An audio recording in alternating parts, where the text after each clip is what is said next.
And then one day the security guard was like, man, I think they're going to put it on the market. So we got to it before they put it on the market. Got the whole bank. I want to shoot something in there. So bad. I want to shoot something in there so. It's right there off of Central and Lake. A block off. West of Central.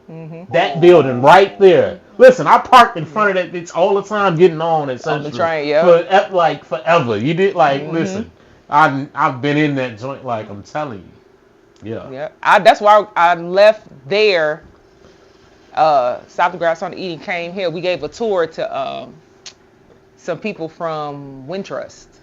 They heard we got the bank, so they don't want to buy it. But they want to have a branch in Austin. So like we're probably the only community who doesn't have. So they release it. You release it out to them? Yeah. Well, part of it, because the rest of it is absolutely for like people like us. No, yeah. You know what I'm saying? Like that was the whole reason that we got that. We also got the lot across the street. So we got the lot across the street and the bank. So our goal was to take that corner.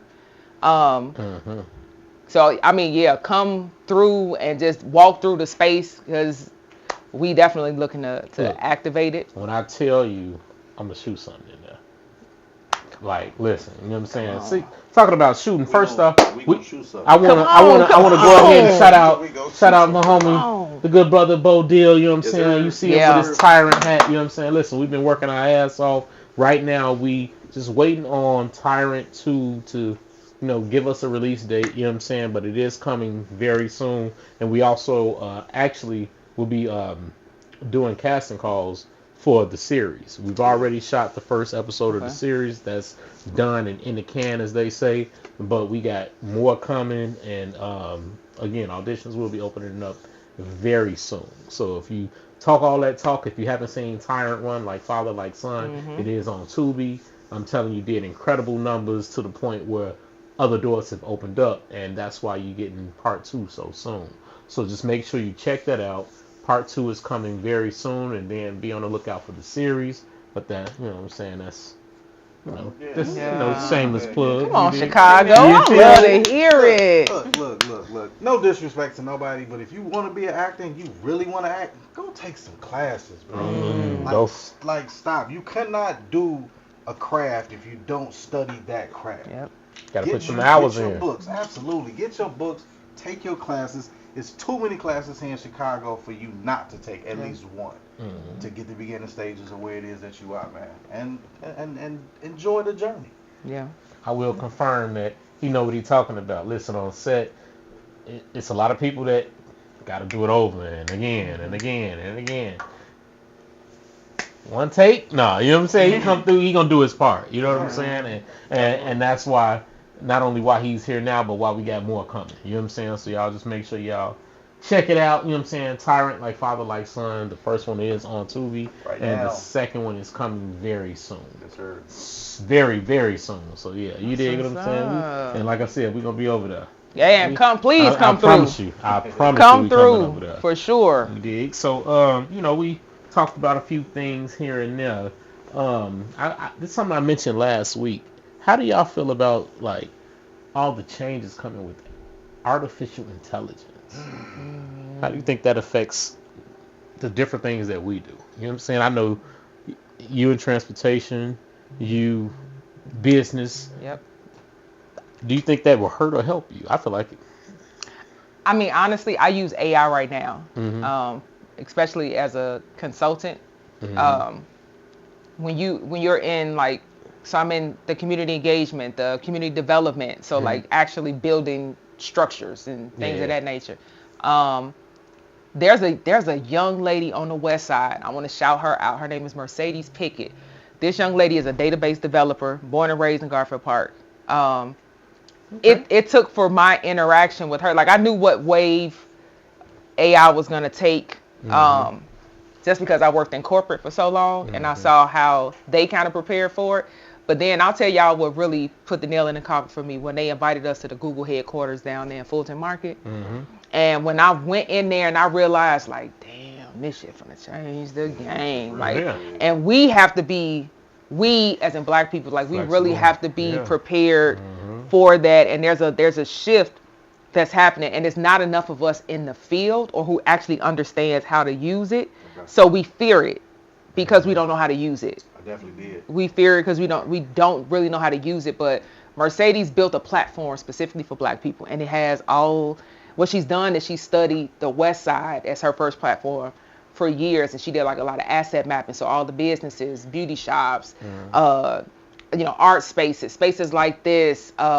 What businesses we don't have, what businesses we need, where our schools are. She has studied this stuff, put it all in one platform for us to be able to use, because she understands that data equals dollars.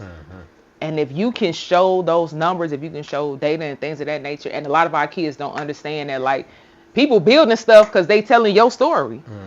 You know what I'm saying? Like, every time the police numbers come out and stuff like that. So, like, using AI, we need to learn how to.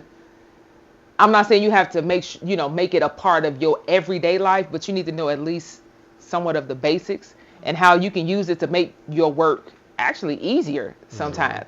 Like, I love to write. I'm, again, an 80s baby, so I still need to put it on paper. It ain't real to me unless I done wrote it on paper. But then to be able to put what I wrote into an app or something and say, all right, now structure this for me so I don't have to type out this whole thing. Structure this for me, and they spit out my proposal or something. It's my words. They just structured it for me. You just saved me 2 hours. Right. You know what I'm saying? So I think we fear things that we don't understand. What you think in your field? How does AI hurt or help?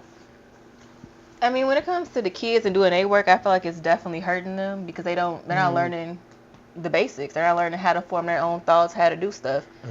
So I feel like it's definitely hurting them. But as far as like me doing work, it definitely makes it easier.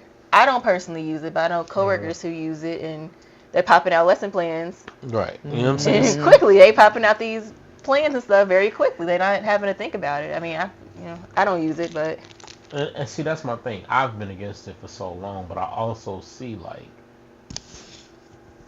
you're going to have to get with it or get rolled over.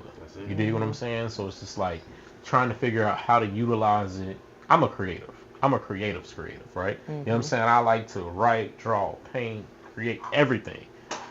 And I see that as a problem, taking a lot of those opportunities for people like me, right? You know what I'm saying? Like, I talk about it all the time where Super Bowl, not this past year, which I was glad about. I didn't see too many of them. But the year prior, a lot of those commercials were completely AI generated. So that means there's no camera person, there's no director, there's no writer, no producer, no lighting man, no makeup artist, no wardrobe, no nothing, no locations, none of that. These are all people that I work with on a regular basis with no jobs now. You dig what I'm saying? And these are multi-million-dollar commercials, right? We all know the thing is how much a Super Bowl commercial costs to have it for that slot of time. That money goes to people. So now if you just got 1 or 2 people typing a prompt into AI and letting them do it, all those people losing jobs. You dig what I'm saying? And that's the thing. We've seen AI taking jobs. So my thing is, how us as a people, how do we become more flexible? What jobs, what can we do that is not AI assisted to earn income, to be safe when that time does come? Because it's coming. It is. You dig what I'm saying? Like, it's literally 3 years away. 3 years away where a lot of this shit is going to be turned on its head. You know what I'm saying? Like, you're going to have, even as a writer, director, producer, like, you got to remember, people are typing up prompts in AI and creating entire movies. They don't need no actors. They don't need no directors, no producers, no nothing. You dig what I'm saying? So it's like, how do we combat that? We got this. It's wild business. You know what I'm saying? And it does worry me. You know what I'm saying? I think that was the biggest conversation with the strike, with the SAG strike. Yeah, that's exactly what it was. Yeah, because writers weren't getting paid, because now what they're doing is dumping the shit in AI. And now AI is creating these scenarios. You know what I'm saying? So now they don't want to pay writers because we don't need you. No. So, dirty game. The only thing you can hope is that humans want human-made shit. And I do have this small belief that we still gonna support each other.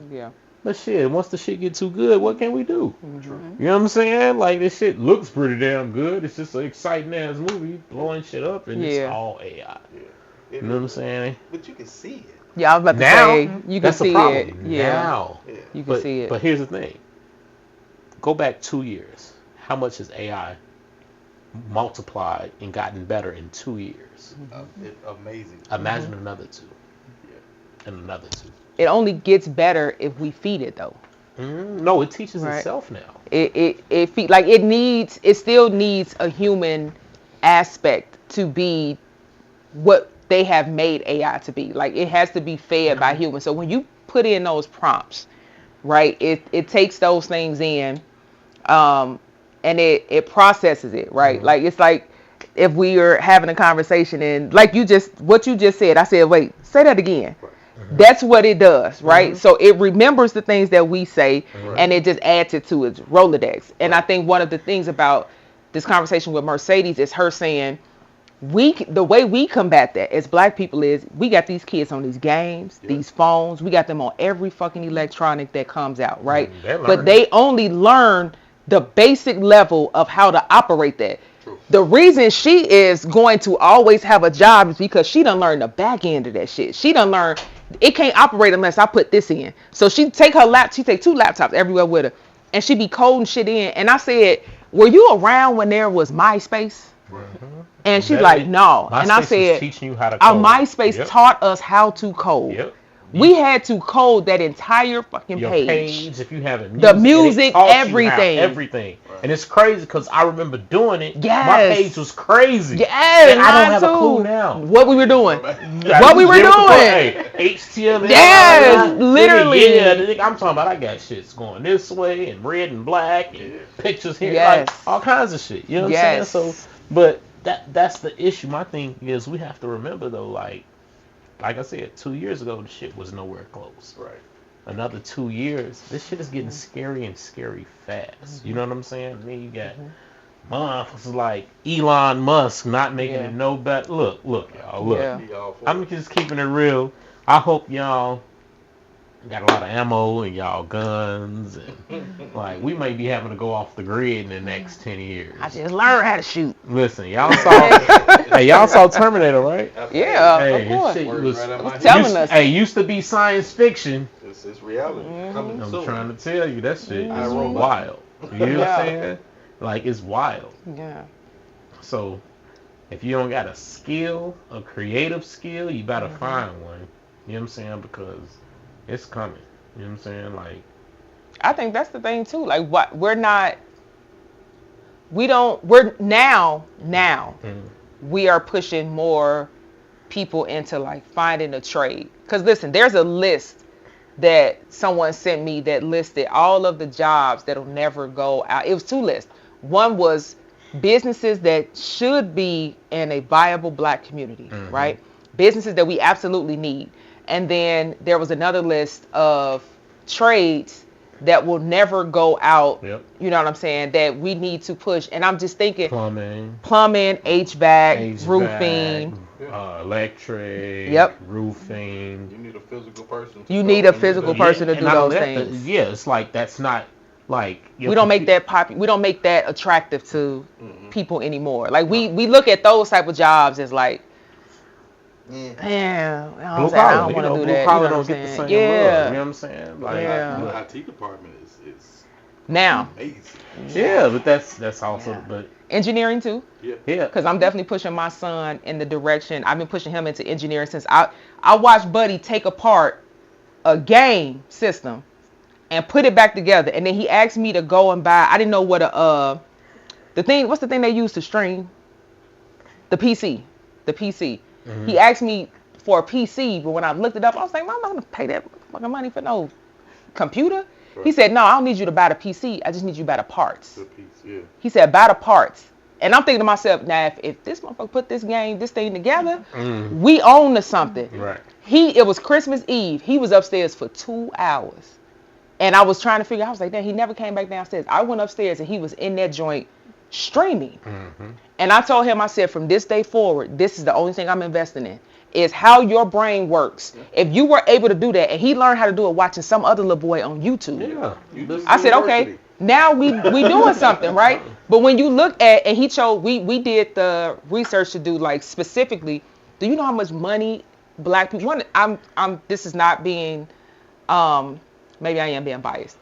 When we get certain information, we take that shit and run with it. We run with it. And I just need more of us to know we've already gotten used to the whole tech thing, but I don't think they see the back end side of how to do and use those things. Like, there is so much money in it, especially when you black, because we are, like you said, not only are we like, we could be technical, but we're always going to be creative in something.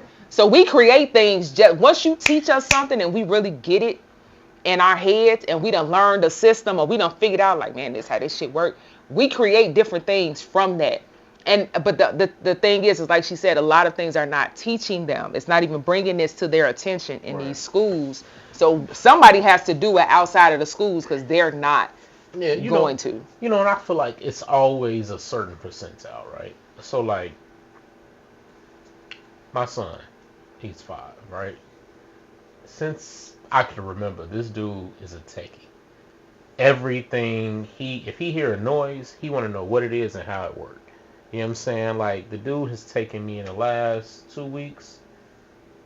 Every building we go in, he needs to see the toilet, the back of it. He wants me to take off the top and show it to him. You know what I'm saying? This is random. This is out of nowhere. He likes trucks, cars. He can name every kind of piece of equipment that goes on, like, a construction yard. Like, and I'm just like, all right, bro. You know what I'm saying? Right. Some people gravitate towards certain things. Yeah. You dig what I'm saying? Like, and even when we would like back in the day, that might not interest me, but buddy in the corner, he be on that. You know what I'm saying? So it's just like, I feel like regardless of the times, certain people are gonna gravitate to certain things. You know what I'm saying? So when they playing on them tablets, not all of them might not pick up all that. But shit, it's going to be the one that's going to go up in his room and tell you, hey, I need this, and this. I'm going to build one. You know what I'm saying? So it's just like, you know, our gifts are there, you know, regardless of the time frame or what we doing.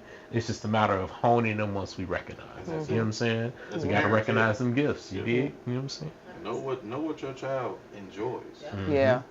And push them in that direction, because what's the meaning of life?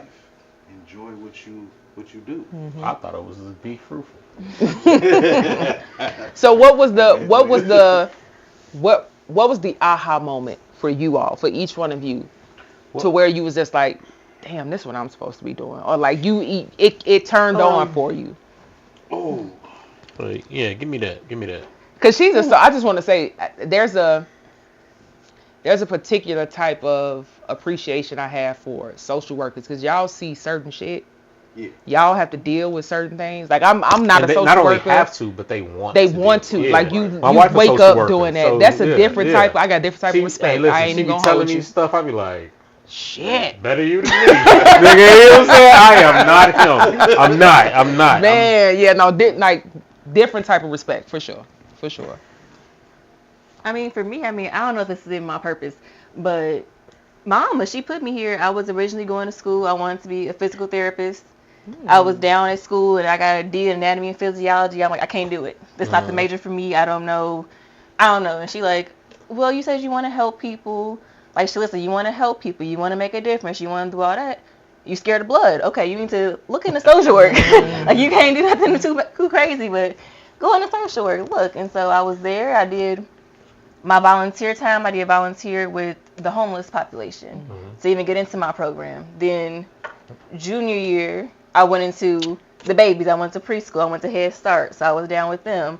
Then the next year I went into detox. So I was helping addicts with their stuff. So I really just seen a lot.